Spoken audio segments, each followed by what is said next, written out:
This is Commodity Wrap. I'm Tony St. James. Our guest today, Brian Hoops, Midwest Market Solutions.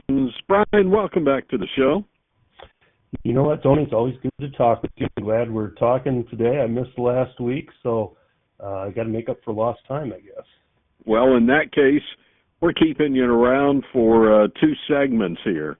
Actually, I think we keep you around for two segments anyway, but okay, market's finishing higher. This on the heels really of a higher trading session the day before. So we roll back to Tuesday. Corn, wheat, cotton all higher. Soybeans were lower, though. Now we came into the Wednesday session, and things seemed kind of quiet, and then they picked up with double-digit gains on the old crop for soybeans. And looking over at corn, we saw gains across the board there. So let's start with corn and soybeans. And by the way, in that bean complex, meal lower, but bean oil moving higher, and that bean oil, most of the contracts those front months gaining triple digits. So what happened? What lit the fire in the markets?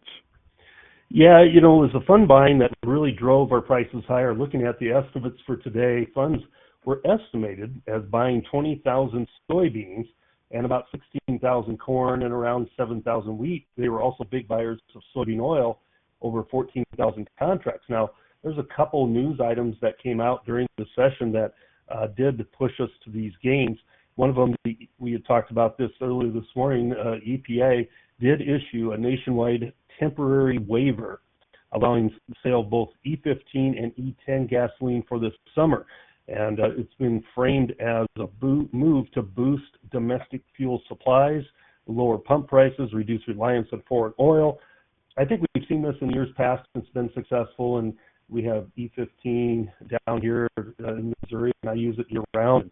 A lot of the states that have ethanol promote E15 because it does use more ethanol. So it's a positive for our farmers in the fact that they are able to use more corn for production of ethanol and have a little bit better demand. The other piece of item of news, President Trump, or the White House, announced that President Trump would be meeting with Chinese President Xi in Beijing May 14th and the 15th. So market did seem to like that news and step in and were buyers throughout the session off of these headlines.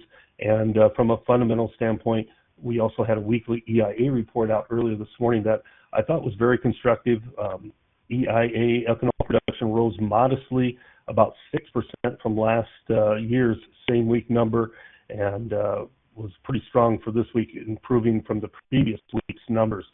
And of course, stocks are building. When we produce a lot of ethanol, either you use it or you end up building a lot of stocks, and our stocks are the highest in the last 52 weeks estimated today.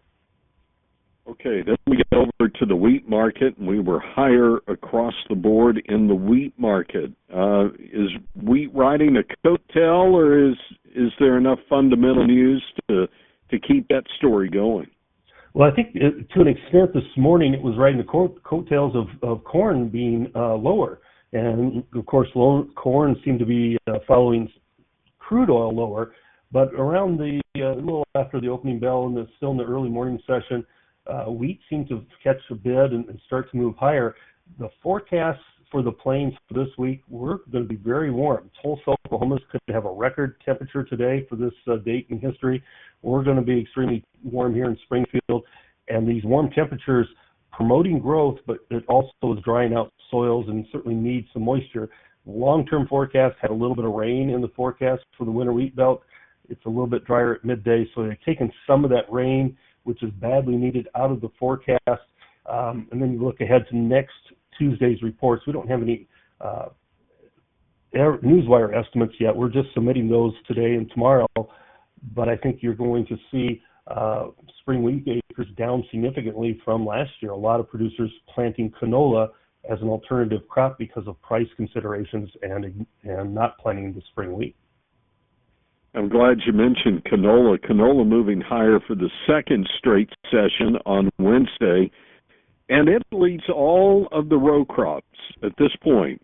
So you look at our, and again, I know we're not talking about the acres we're talking about with soybeans, but just looking at year over year, canola's up over 27%, soybeans up 15%, and then after that, I guess you drop in wheat somewhere around that 9% level, and then cotton at 3%.